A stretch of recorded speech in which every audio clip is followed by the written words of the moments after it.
સમાચારોમાં આગળ વધીશું અંબાજીથી સમાચાર અંબાજીના પાઢલિયા ગામે સરકારી વાહનમાં આગ ચંપીનો વિડીયો સામે આવ્યો છે। વીટીવી ન્યૂઝ પાસે સરકારી વાહનોમાં આગ ચંપીનો એક્સક્લુઝિવ વિડીયો સામે આવ્યો છે।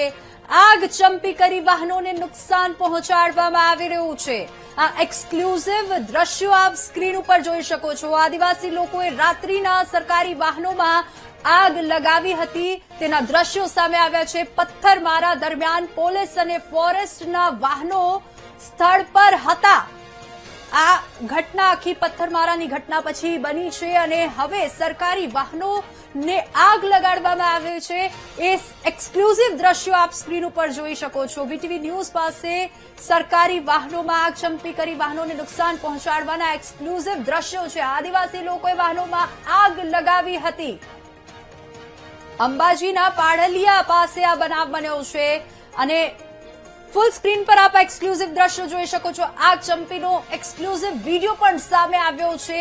સરકારી વાહનોને નુકસાન પહોંચાડવાનો આ પ્રયાસ, સરકારી વાહનોમાં આગ ચંપી કરવામાં આવી છે। વધુ વિગતો સાથે સંવાદદાતા અક્ષય ફોનલાઈન પર જોડાઈ ગયા છે। અક્ષય, સરકારી વાહનોને નુકસાન પહોંચાડવાનો પ્રયાસ, એક્સક્લુઝિવ દ્રશ્યો છે આપણી પાસે, શું વધુ વિગતો?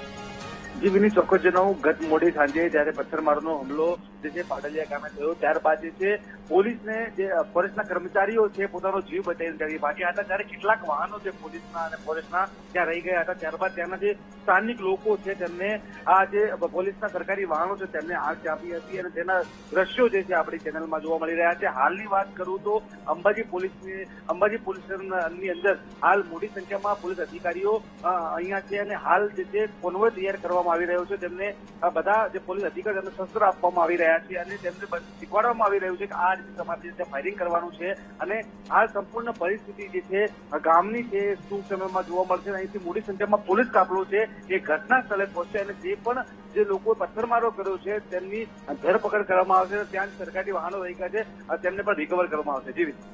જી અક્ષય, આભાર સમગ્ર માહિતી બદલ।